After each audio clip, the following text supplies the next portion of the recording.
लाडकी बहीण योजनेअंतर्गत ऑगस्ट महिन्याचा हप्ता अजूनही लाडक्या बहिणींच्या बँक खात्यावरती जमा झाला नाही। वास्तविक पाहता मागील 3-4 महिन्यांपासून लाडक्या बहिणींना पैसे मिळण्यामध्ये मोठ्या प्रमाणावर उशीर होत आहे। परंतु असं देखील असलं तरी पहिल्या आठवड्यामध्ये म्हणजेच की समजा जून महिन्याचा हप्ता जुलै महिन्याच्या पहिल्या आठवड्यामध्ये, जुलै महिन्याचा हप्ता ऑगस्ट महिन्याच्या पहिल्या आठवड्यामध्ये या पद्धतीने लाडक्या बहिणींच्या बँक खात्यावरती पैसे जमा होत होते। परंतु ऑगस्ट महिन्याचा हप्ता मात्र आता दुसरा आठवडा सुरू झाला आहे सप्टेंबर महिन्याचा, तरी देखील लाडक्या बहिणींच्या बँक खात्यावरती जमा करण्यात आला नाही। एवढंच नाही तर लाडक्या बहिणींना अजूनही योजनेअंतर्गत जो हप्ता मिळणार आहे त्याचा GR देखील आलेला नाही। तसेच पडताळणी प्रक्रियेअंतर्गत ज्या महिलांना आता पात्र करण्यात आलं आहे त्यांच्याबाबत काय झालं, असे विविध प्रश्न या निमित्ताने लाडक्या बहिणी करत आहेत। तर त्या सर्व प्रश्नांची उत्तरे आपण आजच्या व्हिडिओच्या माध्यमातून जाणून घेऊयात।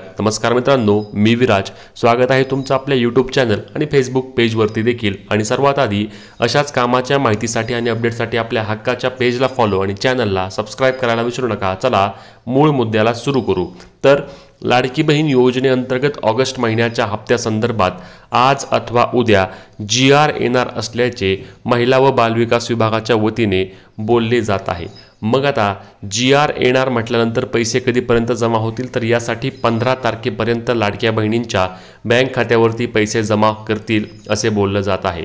आता यामध्ये अजून एक महत्त्वाचा येणारा मुद्दा म्हणजे की पैसे जमा होणार, तर मग योजनेअंतर्गत हप्ता वितरणासाठी एवढा उशीर का होतोय, तर लक्षात घ्या या योजनेअंतर्गत आता जून किंवा जुलै महिन्यापासून अनेक महिलांचे पैसे बंद करण्यात आले होते आणि ज्या महिलांचे पैसे बंद करण्यात आले होते त्यांची पडताळणीची प्रक्रिया त्या ठिकाणी ऑफलाईन पद्धतीने सरकारद्वारे सुरू करण्यात आली।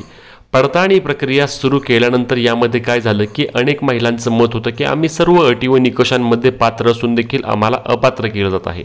ऑफलाईन पडताळणी असल्याने अंगणवाडी सेविका असतील, पंचायत समितीचे महिला व बालविकास प्रकल्प अधिकारी असतील किंवा जिल्हा परिषद अंतर्गत काही अधिकारी असतील यांच्या वतीने ही पडताळणीची प्रक्रिया सुरू होती। परंतु या पडताळणीसाठी देखील अनेक महिलांनी विरोध केला।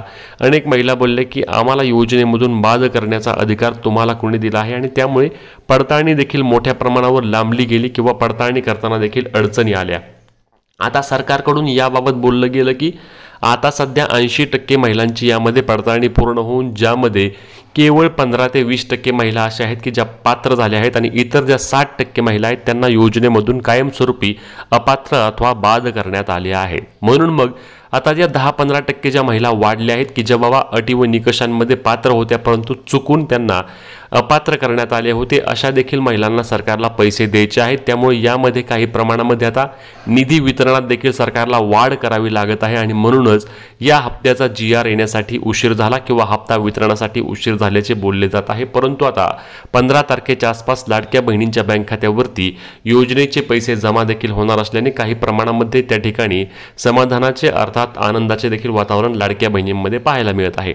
ज्या ज्या महिला जून आणि जुलैमध्ये पात्र झाल्या आहेत त्यांना 4,500 रुपये देणार का, असा देखील एक प्रश्न असणार आहे। कारण जून महिन्यामध्ये पैसे आले नाहीत, जुलै महिन्यामध्ये पैसे आले नाहीत, आता ऑगस्ट महिन्याचे पैसे असे एकत्रित 4,500 रुपये तुम्ही देणार का, असा देखील प्रश्न त्या लाडक्या बहिणी करत आहेत। आता सरकारकडून याबाबतची अजूनही स्पष्टता देण्यात आली नाही की नक्की 4,500 रुपये जमा करणार का 1,500 रुपये जमा करणार, कारण त्याबाबत जेव्हा GR येणार आहे त्या GR मध्ये आपल्याला माहिती मिळणार आहे की नक्की वितरित करण्यात येणाऱ्या निधीमध्ये काही वाढ करण्यात आली आहे की बाबा फक्त तुम्हाला ऑगस्ट महिन्याचे पैसे देणार। परंतु याबाबत स्पष्टता आपल्याला ज्यावेळी GR येणार त्यावेळी आपल्याला समजणार आहे। GR आज अथवा उद्या येणार असल्याने त्या ठिकाणी GR आल्यानंतर आपण तो GR सविस्तर तुम्हाला सांगणार आहे। त्या GR मध्ये काय माहिती आहे ती देखील आपण आपल्या व्हिडिओवर, आपल्या चॅनलवर किंवा आपल्या फेसबुक पेजवर व्हिडिओच्या माध्यमातून पाहणार आहोत।